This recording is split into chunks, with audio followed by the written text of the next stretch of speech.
আসবো পরের খবরে। পেগাসাস স্পাইওয়্যারের পক্ষে সুপ্রিম কোর্ট। নিরাপত্তার স্বার্থেই স্পাইওয়্যার ব্যবহারে ভুল কিছু নেই, নিরাপত্তার সঙ্গে কোনোভাবে আপোষ করা কিন্তু যাবে না। পেগাসাস মামলায় পর্যবেক্ষণ সুপ্রিম কোর্টের।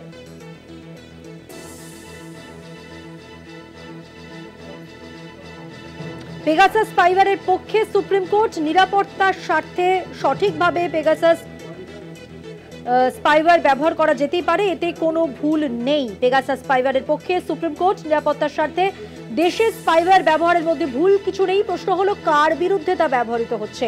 পেগাসাস মামলার শুনানিতে অভিমত সুপ্রিম কোর্টের। কথা বলবো, আমাদের সঙ্গে টেলিফোন লাইনে রয়েছেন আমাদের প্রতিনিধি পল্লব চট্টোপাধ্যায়। পল্লব দা, পেগাসাস স্পাইওয়্যার ব্যবহারে কোনো ভুল নেই, কিন্তু কার বিরুদ্ধে ব্যবহার করা হয়েছে, অর্থাৎ অ্যাপ্লিকেশনের জায়গাটা একটু মাথায় রাখতে হবে। সুপ্রিম কোর্ট আর কি বললো, সুপ্রিম কোর্টের পর্যবেক্ষণ সম্পর্কে জানতে চাইবো।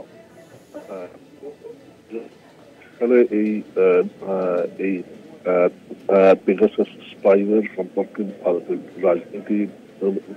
রাজনৈতিক মহলে ব্যাপক বিতর্ক দেখা দেয় এবং সেই সূত্রেই এই সেই মামলাগুলিতেই আজকে সুপ্রিম কোর্ট জানিয়েছে যে নিরাপত্তার স্বার্থে স্পাইওয়্যার ব্যবহারের মধ্যে ভুল কিছু নেই। এই স্পাইওয়্যার মূলত সাংবাদিক, রাজনীতিবিদ, সমাজকর্মী এদের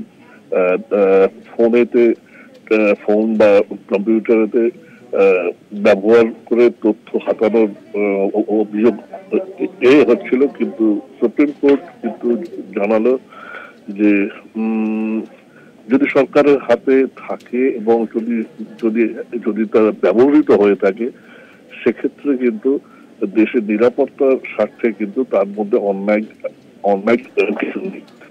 সে নিরাপত্তার জন্য কোনো কিছুর সঙ্গে আপোষ করা সম্ভব নয়। এইটা সুপ্রিম কোর্ট এদিন এরকম একটা অভিমত দেওয়ার ফলেতে এই মামলার কিন্তু ইম্পর্টেন্স আপাতত খানিকটা কম বলেই মনে হয় এবং পরবর্তী শুনানির দিন আদালতে জানিয়েছে জুলাইতে। তবে মামলাকারীদের তরফে জানানো হয়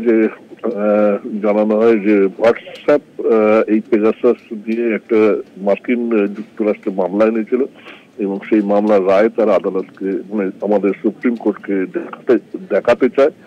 সেই অনুমতিটা কিন্তু সুপ্রিম কোর্ট এদিন দিয়েছে। কথা বললাম আমাদের প্রতিনিধি পল্লব চট্টোপাধ্যায়ের সঙ্গে।